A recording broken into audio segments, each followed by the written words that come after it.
Hi, everyone, and welcome to Hit Save's Indie Game Preservation Initiative. We are here today with Danny Silvers of Lantana Games, and we're going to talk a little about Lantana Games. We're going to talk about Danny. We're going to talk about the games here and dive into the Mondrian series. So to start off, hi. Danny, do you want to introduce yourself? Sure thing. Hi, everybody. I am Danny Silvers, CEO and founder of Lantana Games in Boston, Massachusetts. We've been around for 11 years now. And I think as of today, is today the 18th? The 19th. So as of yesterday, we are 11 years old. I failed to do a social media post. I should do that today.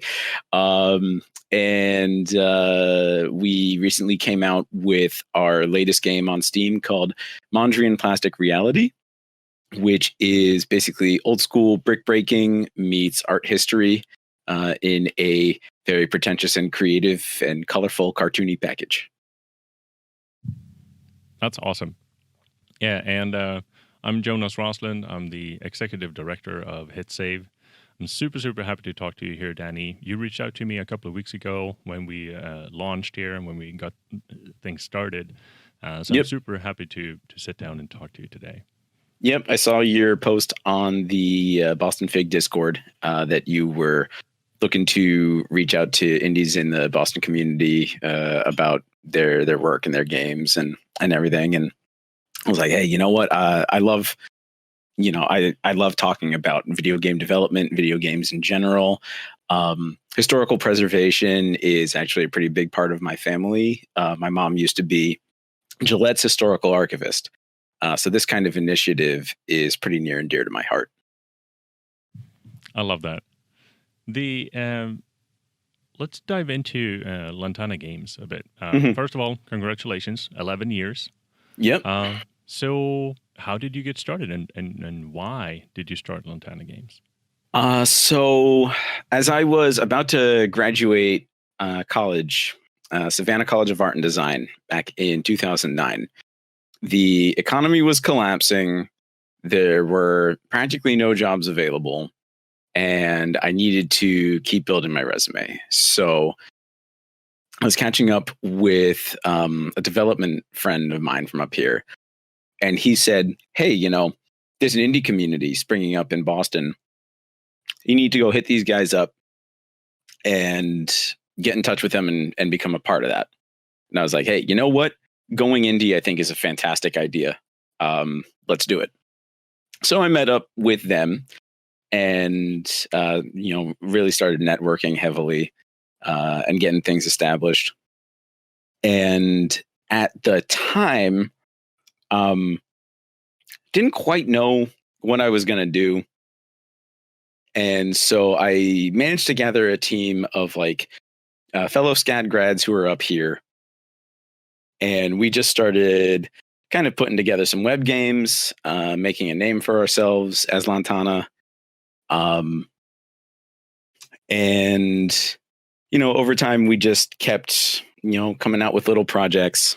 And about 5 years in, that led to the creation of the original Mondrian Abstraction and Beauty, which ended up miraculously getting exhibited at the Smithsonian. And it's really just, we've, taken it from there. And people have come and gone over time. And our big initiative has become student mentorship. Almost more than actual game development. So what we do is we partner up with schools like Northeastern University and SCAD, Becker College, and as of a few weeks ago, actually Emerson. And now what we do is we open up internship and co-op opportunities for students to come in, learn game development, get some hands-on time with Unity, Photoshop, ClickTeam Fusion, FL Studio, whatever their tool set of choice is that they want to use to contribute to our projects. And we sort of break industry norms a little bit by having a one contribution, one credit rule. So the moment something that you do gets into our games, you get credit in the game. Cool. Yeah. And so that way, when they graduate and they start looking for higher paying or actual paying jobs, they can say, yeah, I was a part of Mondrian Plastic Reality, or I was a part of, whatever that we worked on for that particular summer. And, we tell them, show this off in your portfolio, share your pieces, ideally watermark if, like, say you worked on a sprite and you don't want it ripped off and put into another game. So, they have access to like the logos and everything else they need to protect their work. So we do go a lot into like how to design their portfolio websites, how to spice up their resume. Lots of like really, really heavy mentorship kind of stuff, and just kind of helping out in a way that when I graduated college, sort of those kinds of opportunities didn't really exist. And so I've always wanted to sort of fill in that gap that didn't really exist for me. There was obviously the community, but there was not that like high level guidance. And so I've always wanted to provide that guidance to students who are starting out in the industry. I love that. I think that's such an important piece of getting started as well. So having someone mentoring you and showing that, hey, we can actually help you start out here in the industry and become successful. Mm-hmm. So sorry, go ahead. Well, yeah, I was going to say successful is a pretty high bar in the industry. Sure. But at the very least, confident, I would say. Being able to join up on a game and be like, okay, I know exactly what I'm doing and where we're going to take things. Let's go make something fun. Yeah, I think that's fantastic. So, Lantana Games is also focused on educational games. Mm-hmm. Yeah. So, can you tell us a little about that kind of mission that you have within the game studio? Sure. I've always viewed us as developers of like the 3 p.m. educational game, the kind of stuff you play when you get home, but that you don't necessarily play in school itself. Mostly because of the red tape and the kind of stuff that I don't have the resources to really deal with and keep up with the curriculum and try to like connect with the tech people and the principals and the teachers and all these people who, don't really know what they want out of games. I care more about what students want out of games, my actual target audience. So, I want to make games that at their core are games, but that leave you with a kind of lasting educational impression. So there's an old, what you call it, like nickname or something, that basically chocolate covered broccoli, where, it's basically like you create, say, a math quiz and you give it the veneer of a video game. Mm-hmm. At the end of the day, it's still just a math quiz, even if it has like explosions and, Unreal powered graphics. It's just not, it's just still not fun. So with Mondrian, for instance, the goal there was to essentially kind of create sort of a mix of an art and an art history class, but still give it like highly addictive gameplay and the kind of thing that you pick up for an hour a day for the rest of your life, and that you can make your own artworks in and share with the community and explore the lives and works of awesome modern artists from the 20th century. So yeah, the 3 p.m. educational game is definitely my kind of focus. And I would think that's primarily because not a lot of the rest of the industry is doing it. I do consider myself slightly subversive. And I like mixing things up. I like blending ideas together that normally don't go together, and kind of creating these sort of digital smoothies, I guess you could say, and seeing what they taste like. I think the phrases you use here are just wonderful. Digital smoothies and chocolate covered broccoli. Yep. Yeah, and Food. Yes, Gonna make myself hungry if I keep this up.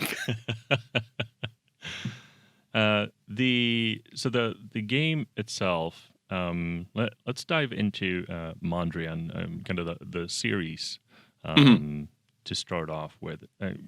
Tell us a bit about what it is, because it is unlike a lot of other things. Mm-hmm. So can you explain the game, what it is, and how it kind of works, and then I'll showcase a few pictures here as well. Okay. So the original Mondrian Abstraction and Beauty was essentially a game jam title that was made during a weekend game jam to create Brick Breaker clones. And we had basically Breakout cloned in about 5 minutes. And, it's a 72-hour game jam. So we were like, okay, where do we take it now? Because we have a game. It's done, technically. What can we do with it? So the first thing that came to mind was, what if we put it in a circle? What would happen? And so we moved the paddle from going like this to going like this. And all of a sudden that opened up some interesting design possibilities, because we started thinking like, okay, well, in a normal Arkanoid type game, the left, the right, and the top are walls, and they'll bounce the ball off of it. So what do we do about that? Because now we're circular. So saying that the ball can only drop off the bottom, that doesn't make sense. We would need the ball to be able to fly out on all directions. Okay, so we needed the ball to fly out in all directions, but we still needed some kind of wall to bounce the ball if you were not in the exact space. So we created a wall graphic of just I think we started with a hexagon.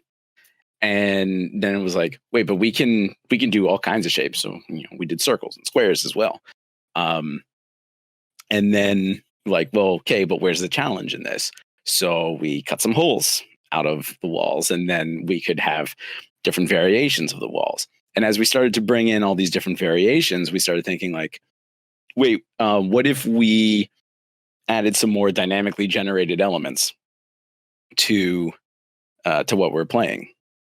And then all of a sudden, color schemes started getting dynamically generated, and panel types, ball types, power up placements, background images, music, all these different elements started becoming dynamically generated and completely randomized every single run. And we would get it so that each time we played a level, it was never the same as the last time we played that level. Cool. And all of a sudden, it was just this weird eureka moment that we were essentially creating a roguelite Arkanoid. And again, we're thinking about these kinds of digital smoothies that I'm all about. And this is the kind of thing that's never been done before. Especially lately, in the last decade, the brick breaker genre is not dead, but it's not particularly interesting either. I've played a few other contemporaries, and yeah, there's just I think there's a lot in the design space of Mondrian that we solved in terms of mundane gameplay, that a lot of the genre has not. Not to be like tooting my own horn or anything on that, but stuff like sound effects playing over and over and over again. This is a problem we solved by dynamically altering the frequency of sound effects each time they play. So, for instance, when you pop blocks, instead of just hearing pop, pop, pop, pop, pop, pop, pop, you get pop, pop, pop, pop, pop, pop, pop, pop, pop, pop, and it randomizes every time you hear it. And so you never get sick of hearing that sound effect. Same goes for like 95% of the other sound effects in the game. And so as we kept building abstraction and beauty, we started thinking like, okay, well, what else can we do in terms of, say, the color schemes? So we kept it pretty simple for that one. So we did like all red, all green, all blue. Then we started, thinking like, what would this game be like if it was on other platforms? Not that, we had the ability to port it to other platforms, but started thinking like, what if we emulated other platforms? So we did like DOS amber monochrome color. I love it. And then kind of updated all the assets in the game to match, and then did a Game Boy scheme, and then did just like general pixelization as well to kind of look like NES or Super NES. And ended up with 12 levels in that one. A handful of different background images, 3 game modes, online leaderboards, local leaderboards. It was, it ended up being a pretty solid $5 package overall. And so we got that out on Steam after about 5 months of development. Positive reviews. Kept it updated for the next year. Introduced the gem system a little bit later to, because it was basically like, okay, it's a good game, but there's not a lot to do. So what's the real challenge in there? So the gems introduced a real goal for each level and made it so that if a gem came out, obviously you would want those points. So, you would dive for the gems while keeping an eye on the ball, and it offered kind of a risk reward system. So, when a gem came out, it would be like, okay, well, I need to get that gem, but the ball's headed right for a hole in the wall. So, but that also led to the necessity for another power up that would actually make gems bounce off the wall, same as the ball would normally do.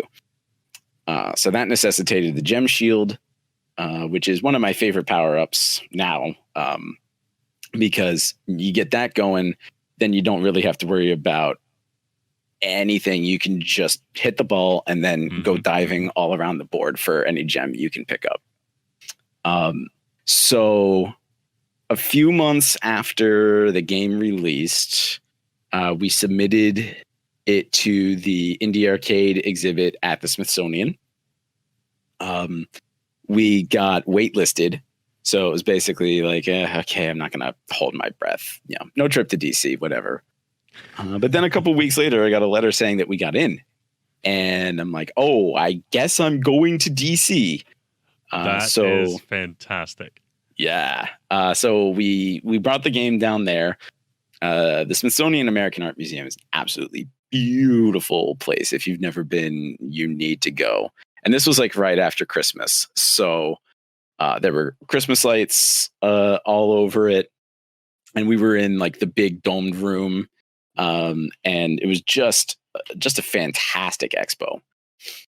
And, the game being art based, like it fit in perfectly and everybody loved it. And this was the first time we showed off the gems and everybody loved those. And it just went over so well. It was great. So we kept the game updated with bug fixes and a little bit of content for the rest of the year. And then on the first anniversary of the game, I think it was like the 1.3.1 update. At that point, I was like, all right, this one's done. I can't take this any further, because if we're going to continue this series, we are going to need to do something really, really special. We can't just keep doing these minor updates to it. It won't be enough, and it's not selling enough copies anymore to really be worth it. Makes sense. So, so at that point, took a couple months off just to rest my brain, and then started thinking like, okay, so right, where do we take the series? First thing that came to mind was to not focus so much on video game art history, but to do a real art history kind of experience. Obviously modern art, because the game was already named after Pete Mondrian. So first thing I did was to... Oh, sorry, what? Can you dive into Pete Mondrian for people who don't know who that is? Oh, sure. Pete Mondrian was one of the founders of the neoplasticism movement in the early 20th century. And that movement is color blocks, where you see red, blue, yellow, and white blocks just on a page. And so you'll get like composition in red, blue, and yellow, or composition in blue, yellow, and red. Or my personal favorite, Victory Boogie Woogie, his last piece, where it's just, either like a very small handful of big squares or a big handful of small squares. And to me, these pieces have always had a very interesting dynamic about them. They've always felt like there's a movement and a flow, and almost like a subway of particles that are just like bouncing around everywhere. And so that's why the game, is about, bouncing a ball around, and yet still has that essence of a Mondrian painting when you play it, especially if you get the neoplastic color style in it. There's something tangible and familiar about that. So his work, he started in the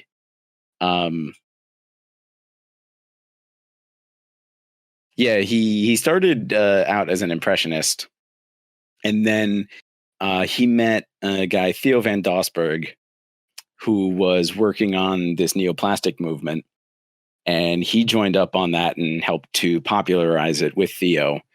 And it didn't really gain the level of popularity we know it at today until the 60s, like 20 years after his death, when all of a sudden it started ending up on dresses and in windows and anywhere you looked.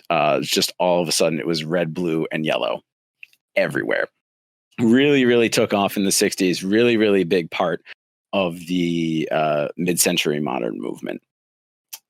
So I almost think of Mondrian the game as like a mid-century modern game. That's sort of the aesthetic that we've gone for in the whole thing. It comes through a lot of the time, especially in the museum. But then depending on the level you're playing and the color scheme you get and just the whole aspect of dynamically generated everything, sometimes it hits it, sometimes it's its own little like graphic designy world. So it's working with the dynamic elements is certainly interesting. But yeah, since his work was all about like movement and dance and energy, we wanted to bring that across into the game. You've also added a few other artists into the game. Yes. So after I had finished up programming Abstraction and Beauty, we kind of came together and we were like, okay, what do we do with this series next? So the first element we ended up programming was going deeper into paddle controls and adding an acceleration and braking system. So the first game, it was pretty much start and stop on a dime, no matter where you went. And this time around, your speed, the top speed you can get to, and how quickly you will stop, are all on ever shifting variables. So each character that we implemented has a top speed, acceleration, and braking stat, much like you would find in like a racing game or a sports game. And then using that, each character has their own feel for how to play and their own advantages and disadvantages and strategies for beating a level. And so we did some research into which characters we wanted to cover. So obviously Pete Mondrian. And then this being a mid-century modern game, you can't leave Andy Warhol out. It's just, that was just mandatory. And then started being like, okay, well, how do we mix this up even more? So, we did our homework, and we found 3 other characters that really, really impressed us. We needed a Bostonian, obviously, and we found Lois Mailou Jones, who, not only grew up on Martha's Vineyard, but was an amazing impressionist. So, and a big part of the Harlem Renaissance. So we're like, we need her. And then we found Hale Woodruff from Atlanta, and his work is just absolutely striking. He is or was a heritage impressionist. So a lot of his work has to do with African American history and American history in general.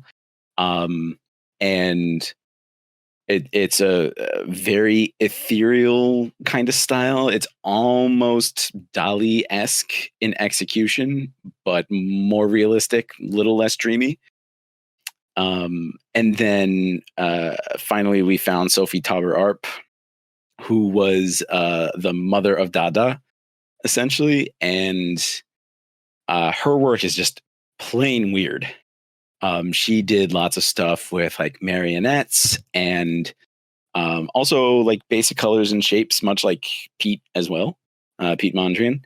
And her and her husband, Jean, were the founders of the Dada movement, which you may know from like The Fountain, which is literally an upside down toilet.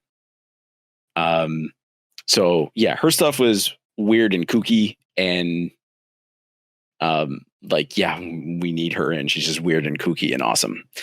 So at that point, we had 5 characters, and I'm a big fan of the 5 character cast. So I'm like, that's it. Let's leave it there. Perfect. Yeah. You definitely have a fantastic cast of characters here. They're so much fun. Yeah. We also have a woman here in the picture. Yes. So this woman is the antagonist of the game. I'm not going to spoil anything yet because she hasn't been properly introduced. But she's up to no good. She's up to no good. She is made up. So the way we're going to be handling things is, so in the game, you do time traveling as you jump into paintings, sort of Mario 64-esque. So the game starts off, you see Pete actually running into the foreground, and you actually see him flickering between normal color, Game Boy Color, and amber monochrome color. So as subtle as it is, we've tied abstraction and beauty canonically into plastic reality. So despite the fact that game had no story, it happened. And essentially that game was about Pete trying and, so far failing to escape the plastic reality. And at the beginning of this game, he does. He gets out. And he wakes up in an abandoned building. And he's like, it's a little run down, but I think we can do something with this. So he remembers that when he fell through, he had a painting with him. So he puts it up on the wall, and he's like, okay, I know how to get out now. Let's go in. So he jumps in and he travels back in time, and he starts finding all these missing masterpieces that never got displayed in museums. They were just like buried in a basement or lost to a fire, et cetera, et cetera. So these are all derivative works that we've created. And so we've done them in the artist style. So there's some carryover from abstraction and beauty, particularly Pete's works, but all the works from the new artists are brand new, and you just keep sort of time tripping into different paintings to go back to different periods of time and try to find all these missing works. And they keep getting hung up on the wall. We do a little like magic thing where they just like particle down and appear, and it looks really cool. And then as they get hung up, Pete starts stumbling into other characters. So in the first chapter of the game that we have out, he does meet Sophie and brings her back. And you can start, as you collect the gems, you can start using those to renovate the museum, decorate it, customize it, kind of however you want. So right now, there's like 144,000 different ways you can build your museum. And that's only going to, that's a lot of different ways. And it's just, more that we're going to be adding to that over time, like a lot more. It's pretty exciting. So that's the single player story. And all the characters are going to keep getting added one episode at a time. We are taking an episodic form for this so that we can take a little bit more time to fix up bugs and, make sure it all works and do our homework, do the research correctly, and really do it right. Probably have to go back and do some edits once in a while. But I'm pretty excited about where we can take the story going forward and things we can do with the museum. In particular with regards to player customization, and eventually hanging up your own works in there, opening your own galleries, sharing those galleries with friends. And there's just a lot we can do in there. You mentioned the episodes here. So in your launch blog post, you talk about episodes, you talk about series, you talk about seasons. Yes. And one season includes several episodes. Is that how it's going to work? The plan is to do probably between like 6 and 10 episodes in the season. It'll be done when we feel like we've hit a finale. But yeah, it'll be between 6 and 10, most likely 10. Just got to get back to it. We've been mostly bug fixing since launch. So, and you launched this quite recently in September. Yep. So we spent about 3.5 years developing this one.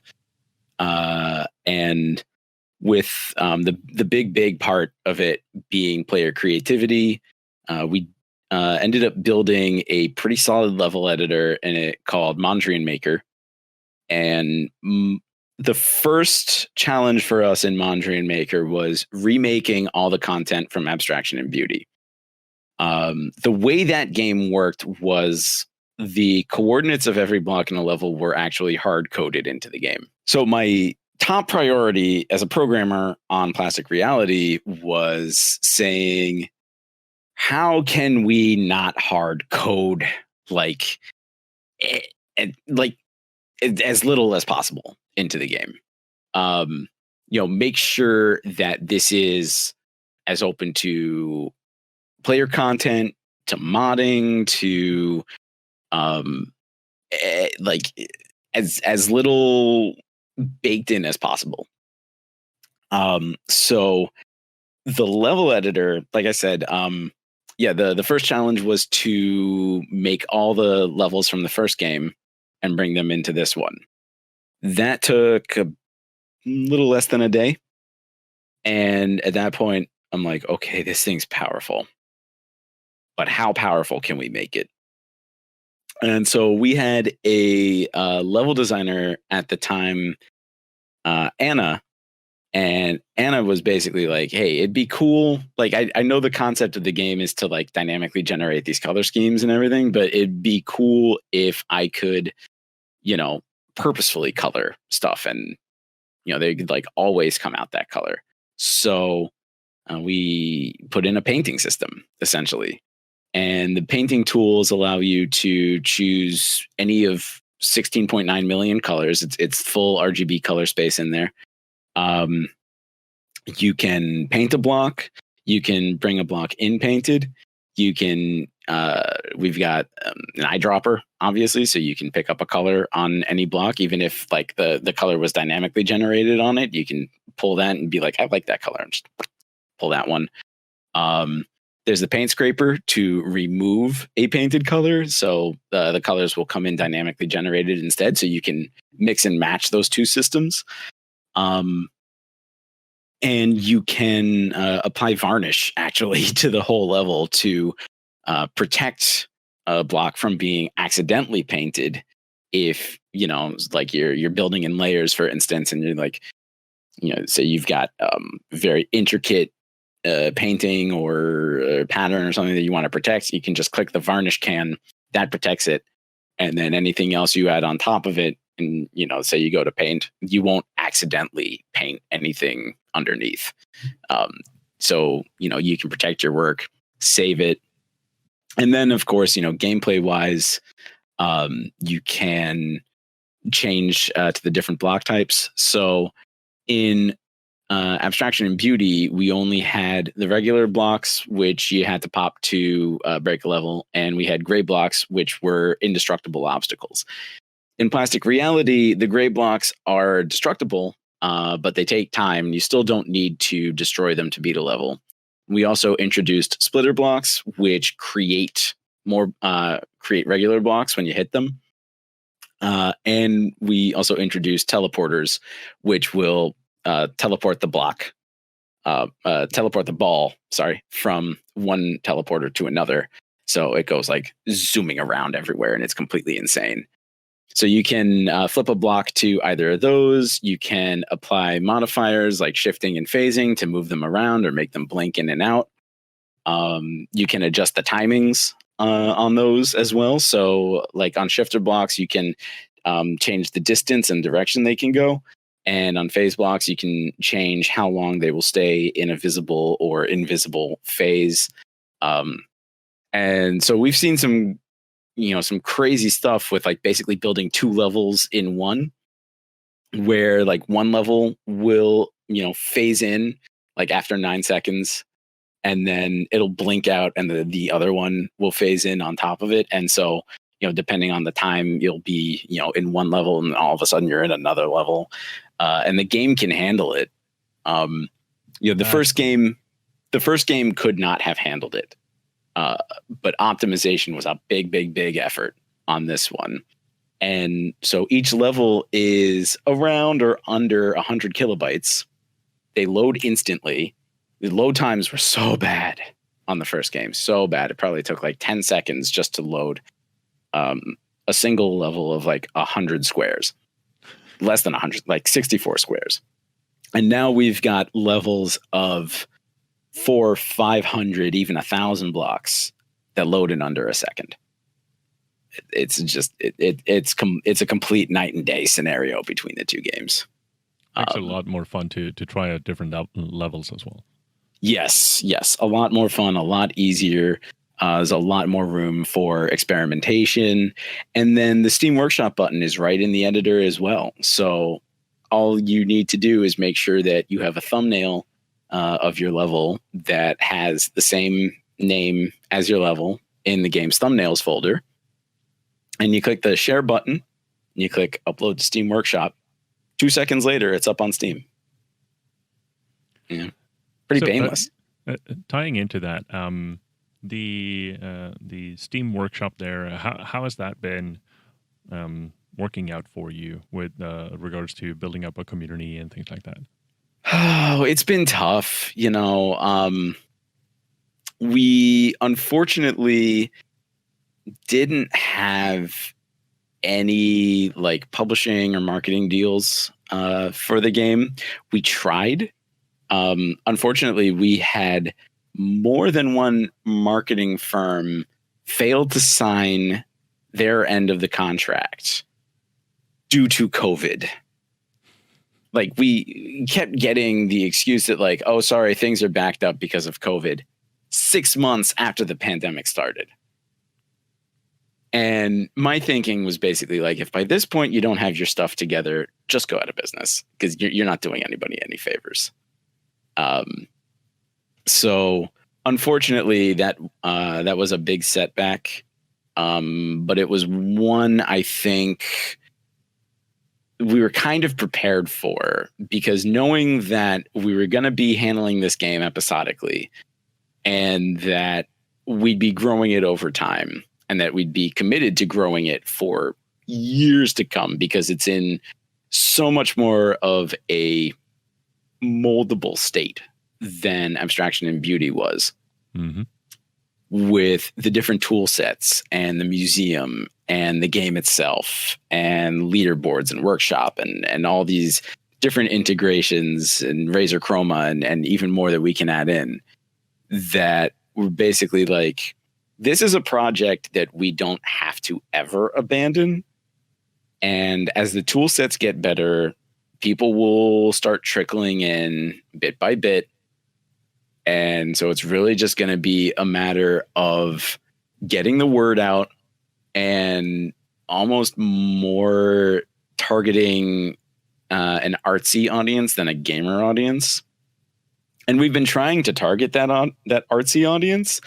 Problem is, what we're quickly finding is that artsy audience has never picked up a game controller in their life, and maybe has a MacBook Air at best. So yeah, it's like, as much as I enjoy making those digital smoothies, it's tough to, in video games, it's tough to target anybody other than a gamer audience. So yeah, I don't quite know what the secret sauce is for that yet. So looking at the aim for the game here to be an educational tool as well, as a as you said, a 3 p.m. game that you play when you get home. I think that's fantastic. And targeting another demographic when you have that as a one of your core ideas, targeting a different demographic that have different different skills and different lives is of course hard. Yes. Yeah. So let's dive into the development of the game a little more. The technical portion here. Yeah. So what does the development process look like for Mondrian Plastic Reality here? It's an interesting one. I've worked on many different kinds of games. I've even worked on conventions. I helped to found the Boston Festival of Indie Games back in the day. Mondrian is jazz. It is very improvisational, experimental, see what sticks, see what feels good kind of development. Anybody who's been brought on board for it, we basically tell them like, yeah, here's what we're, we kind of give them a general concept of the thing. Like, we want an Andy Warhol inspired background. But then it's kind of on them to go out, find a Warhol piece, twist it, and then deliver their own kind of artwork for it.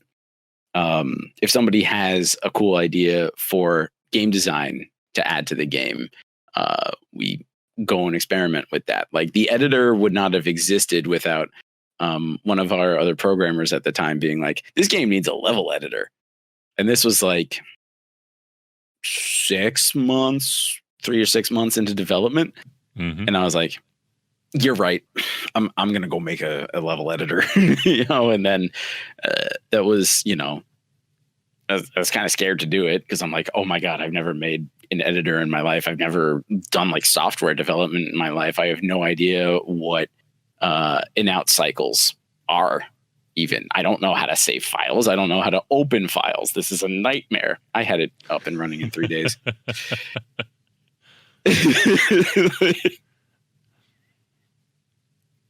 Completely just, I think I kind of underestimate myself sometimes. I'm like, oh God, I can't do it. I'm too scared to do it. And then I just do it.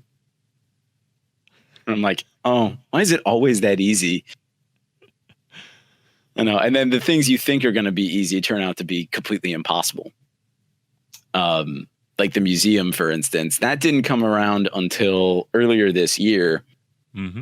But I knew we were going to have a story mode. I just didn't know how it would be executed. And so my thinking was, okay, we'll create a space that's essentially a glorified hub world. Mm-hmm.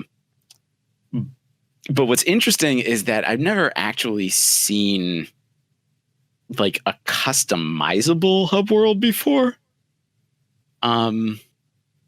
Maybe once or twice, but not to the extent that we're already doing it, and that it will be within a year from now, to really like create a space that not only lets you jump to levels in the story, but that you can make your own, that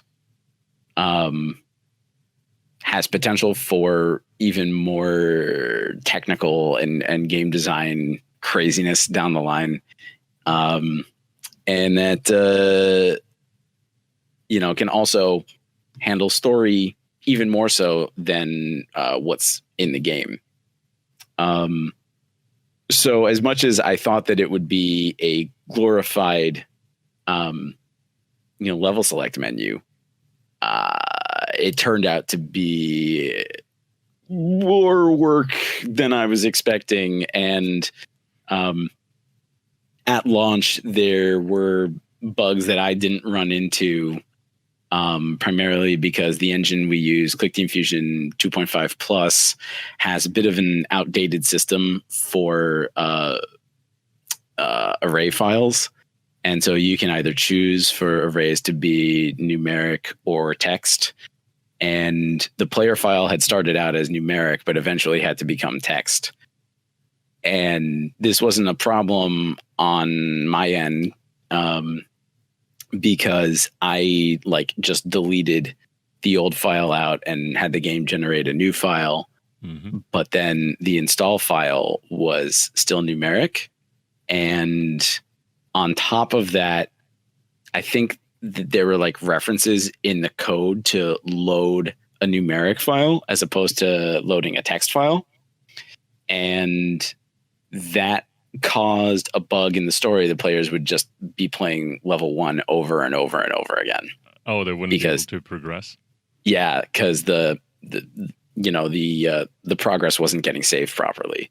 So I have been tackling that bug for the last 2 months, and I think I finally got it, but still needs more testing. And it's funny because I've heard players say, yeah, it works fine on my laptop, and then it doesn't work fine on my desktop. So before we're able to get this patch out, I guess results may vary, which isn't great. So yeah, I need to. That's the big focus of getting that fixed and making sure players can get through the story, especially before we come out with episode 2, episode 3, etc. That makes a lot of sense. Let's shift focus a little bit. You mentioned the Boston Fig, the Festival of Indie Games. Can you talk a little about the festival itself, the organization, how you were involved? Mm-hmm. So the festival started in 2012 on a tweet.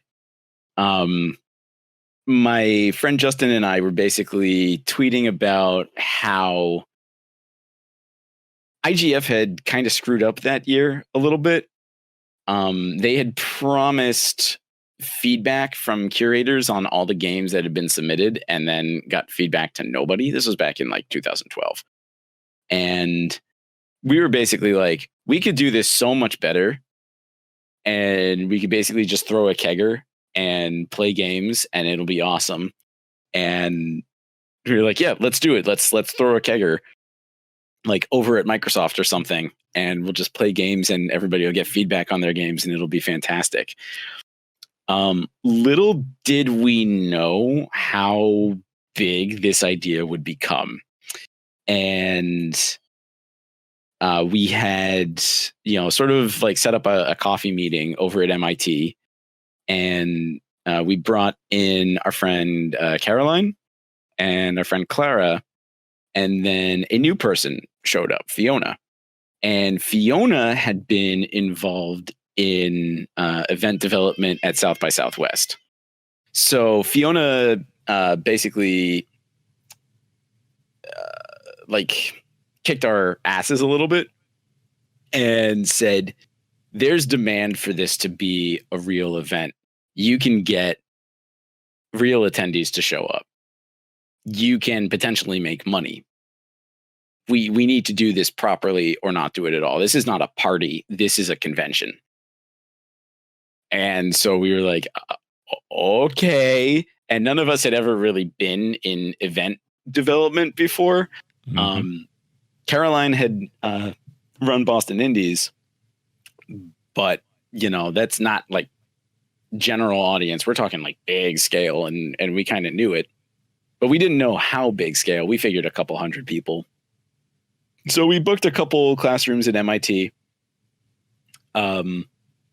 gathered developers from the Northeast, lined up a few talks, scheduled the day, got the ads out, and the expression, if you build it, they will come. Yep. It's more like if you build it, they will break fire code.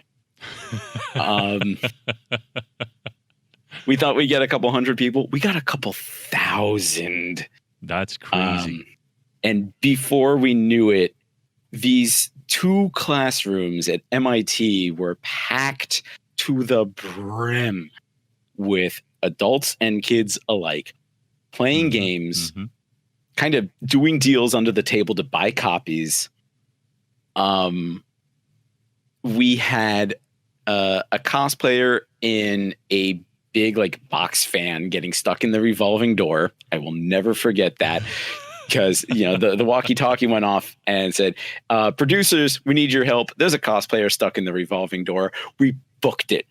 We were just running like crazy, laughing hysterically. We had to see this. This is one of those things that's like once in a lifetime opportunity.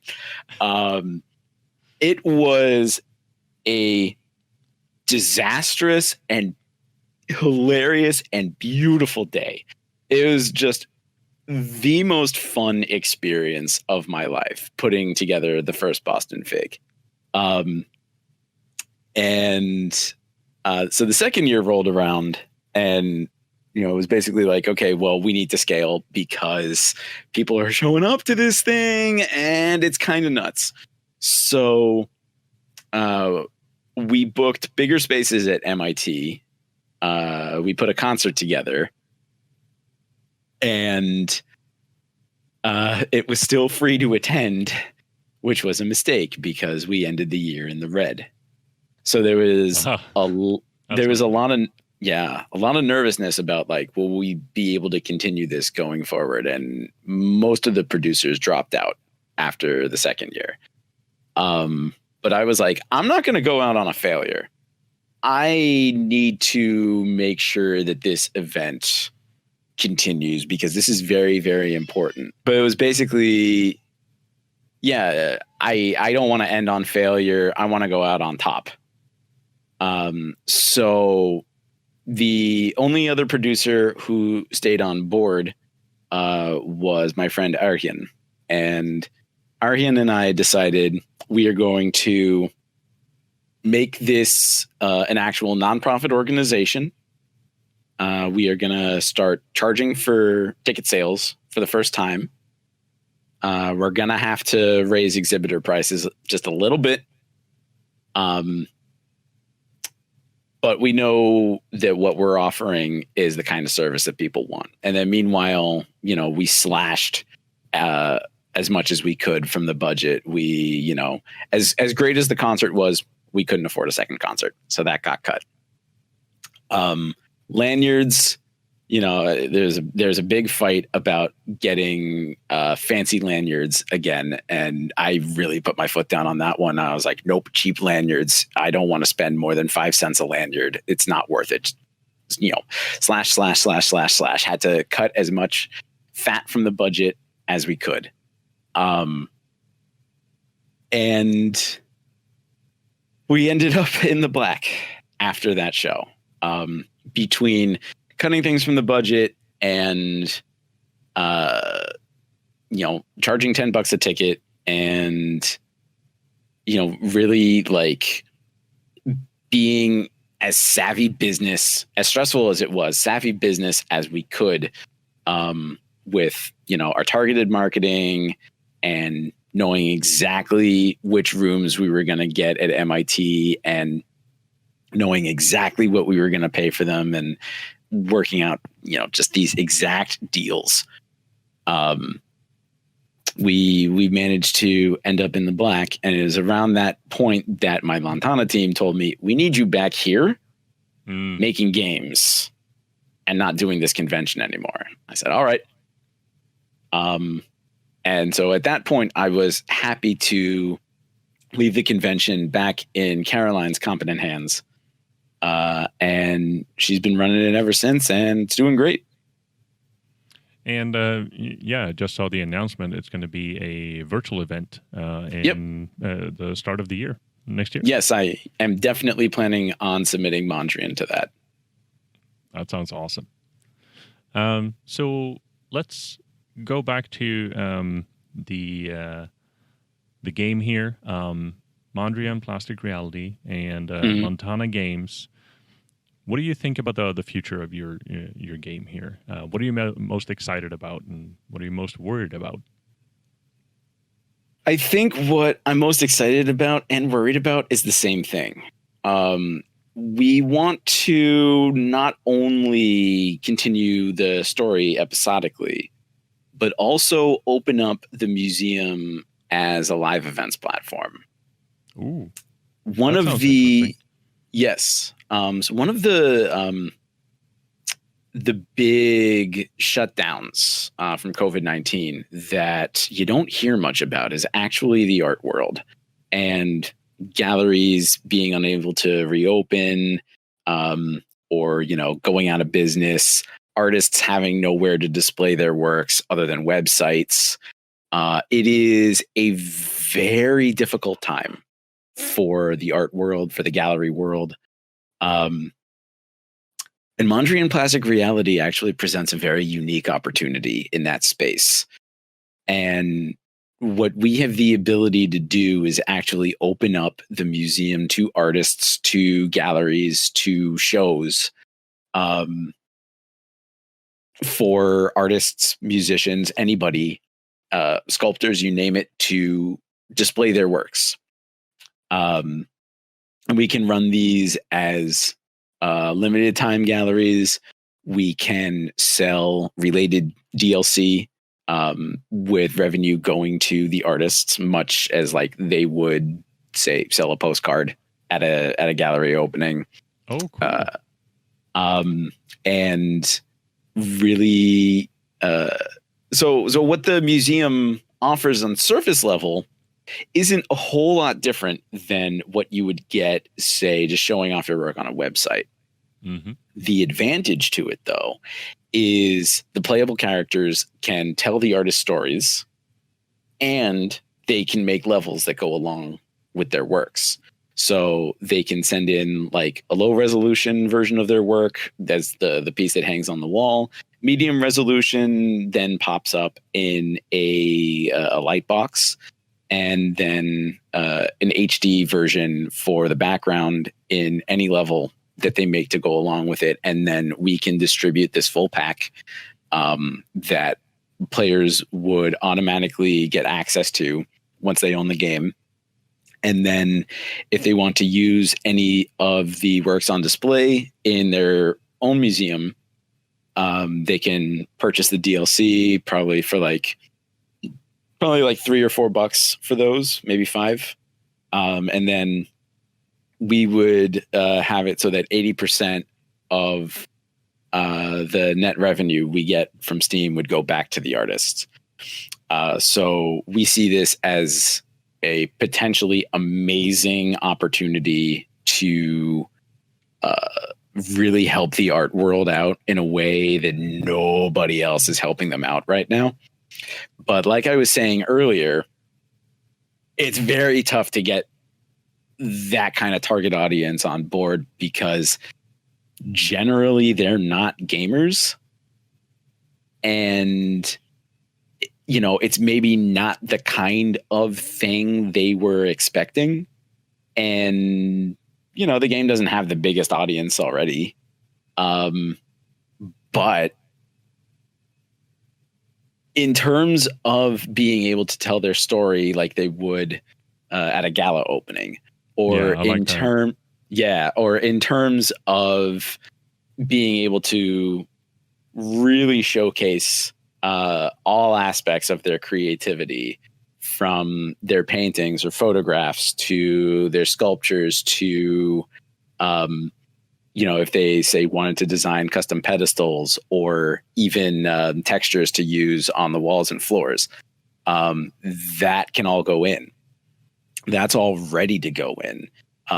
Opening a gallery in Mondrian would probably take about 2 to 3 months of work, which is like no different than, opening a gallery in real life.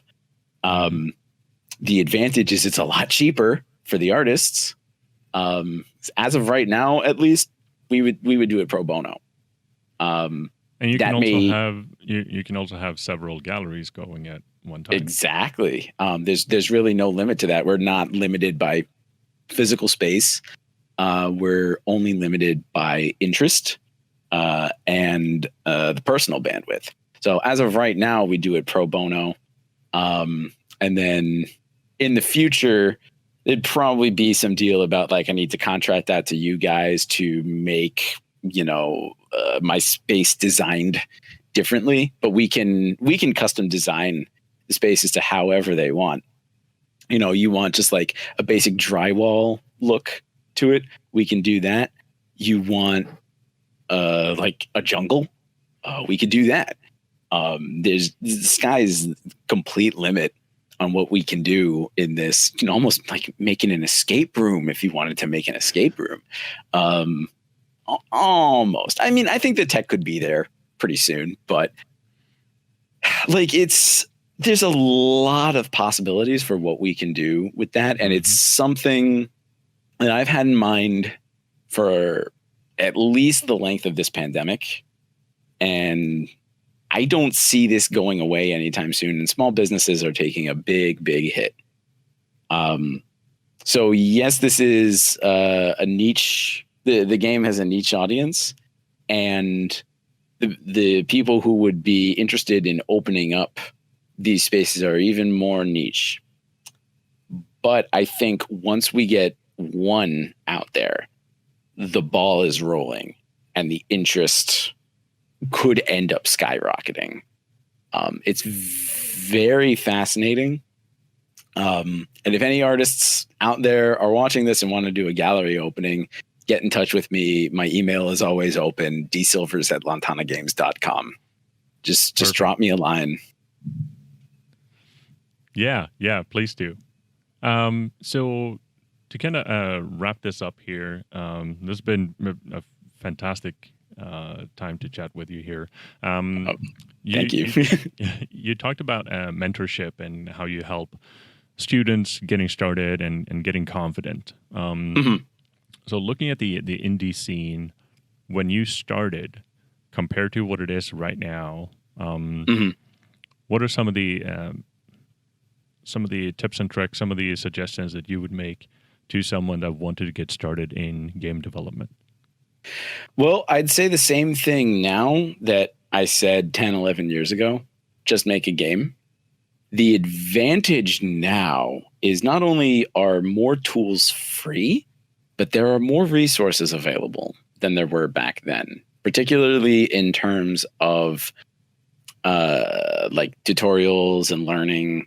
You don't need $100,000 degree to learn how to make games anymore. You need to go to youtube.com, and right there you can look up Unity tutorials, you can look up ClickTeam tutorials, Unreal, Photoshop, whatever you need. The resources are out there for free or for very cheap. You can, like set up a LinkedIn Pro account and do learning there. You can go to Udemy, you can go to Teachable. I don't know if Pixel Prospector is back up, but if it is, that's, where I've always gone for resources and learning and free stuff, and just get going. It's a great community, the development community. Honestly, some of my best friends I've ever made. And it's very supportive, not monetarily, but definitely in terms of, testing and pats on the back and pointing you in the right direction to the right people to talk to. There's tons of digital events going on now. You may even find a publisher if you're lucky and you have the right kind of game that they're looking for. And there are so many games being made right now. There's a lot of noise. But you can break through that noise if you can find the right audience for your work. And when you find that right niche audience, the advantage of them is they're less likely to be toxic. Especially when you're just starting out. You will still occasionally run into a naysayer because everyone's a critic. But your small audience starting out is going to be real fans of your work, and they're the ones you're going to want to keep with you. I think that's fantastic advice. So again, thank you so much, Danny, for the time here. Thank you for having me on. Where can people find you and Lantana Games and learn more and buy your games? All our games are on Steam, so just look up Mondrian Plastic Reality on Steam, or Abstraction and Beauty, or get the whole series bundle for 30% off always. You can find us on our website, lantanagames.com, everywhere on social media at Lantana Games. And like I said, my email is dsilvers@lantanagames.com. Drop me a line if you want to chat, interested in an internship or a co-op position. If you have a Twitch channel that has 10 subscribers and you want a copy of the game. I'm not too picky about who I send keys out to, but I do want to make sure that like you're active and you play stuff that kind of fits our genres. Or if you're, like I said, an artist looking to get a gallery opening going, would love to get that up and running early next year. That sounds awesome. So yeah, please get in contact with Danny here. Check out the games at lantanagames.com and on Steam. And I'm Jonas Rosland, at Jonas Rosland, and this has been a production of Hit Save. You can find us at hitsave.org and on Twitter at hitsaveorg. Have a fantastic, lovely day. Bye. Thanks, Jonas. Bye.